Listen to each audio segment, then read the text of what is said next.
Hi S நான் உங்கள் KS. இன்றைக்கி பார்த்திங்கன்னா தமிழ்நாட்டில் அதிக வசூல் பண்ண 10 படங்கள் எது எதுன்னு பார்க்க போகிறேங்க. தமிழ்நாட்டில் தமிழ் படங்கள் மட்டும்தான் அதிகமாக வசூல் பண்ணுங்க. ஆனால் இந்த டைம் பார்த்திங்கன்னா பேன் இண்டியா படங்களும் அதில் அதிகமாக வசூல் பண்ணியிருக்குது. அது என்னென்ன படங்கள்னு பார்க்கலாம்.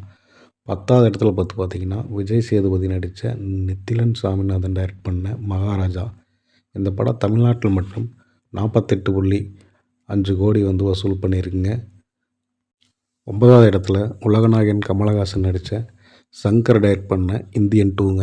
இந்த படம் தமிழ்நாட்டில் 54 கோடி வரை வசூல் பண்ணிக்கி 9வது இடத்த பிடிச்சிருக்குங்க. 8வது இடத்தில் சிவகார்த்திகேயன் நடித்த ரவிக்குமார் இயக்குன அயலான் படங்க. இந்த படம் பார்த்திங்கன்னா 56 கோடி வரை தமிழ்நாட்டில் கலெக்ஷன் பண்ணியிருக்குங்க.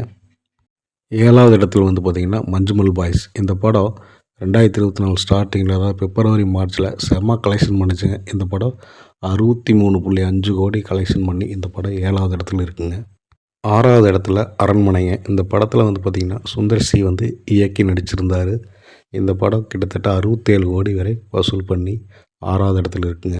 5வது இடத்துல அல்லர்ஜுன் நடித்த புஷ்பா 2ங்க. இந்த படம் பார்த்திங்கன்னா செம்மையான கலெக்ஷனுங்க.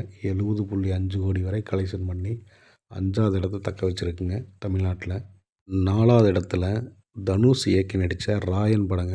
இந்த படம் பார்த்திங்கன்னா 80.25 கோடி வரை கலெக்ஷன் பண்ணி தமிழ்நாட்டில் 4வது இடத்த பிடிச்சிருக்குங்க. 3வது இடத்துல சூப்பர் ஸ்டார் ரஜினிகாந்த் நடித்த வேட்டையன். இந்த படம் பார்த்திங்கன்னா ஆயுத பூஜைக்கு ரிலீஸ் ஆச்சுங்க. இந்த படம் 95.5 கோடி வசூல் பண்ணி 3வது இடத்த பிடிச்சிருக்குங்க. 2வது இடத்துல சிவகார்த்திகேயன் நடித்த ராஜ்கமல் ஃபிலிம்ஸ் தயாரித்த ராஜ்குமார் பெரியசாமி டைரக்ட் பண்ண அமரன் படங்க. இந்த படம் பார்த்திங்கன்னா 161 கோடி வசூல் பண்ணி 2வது இடத்த பிடிச்சிருக்குங்க. முதல் இடத்துல தளபதி விஜய் நடித்த தி கோட். இந்த படத்தை வெங்கட் பிரபு டைரக்ஷன் பண்ணியிருந்தார். இந்த படத்தில் பிரசாந்த் பிரபுதேவா, அஜ்மல் அல்லா, விஜய் சார் கூட நடித்தாங்க. இந்த படம் பார்த்திங்கன்னா 219 கோடி வசூல் பண்ணி தமிழ்நாட்டில் முதல் இடத்துல இருக்குங்க. இந்த மாதிரி சினிமா அப்டேட்டை தெரிஞ்சுக்க நம்ம சேனலை ஷேர் பண்ணுங்கள், லைக் பண்ணுங்கள், மறக்காமல் சப்ஸ்கிரைப் பண்ணுங்கள். நன்றி.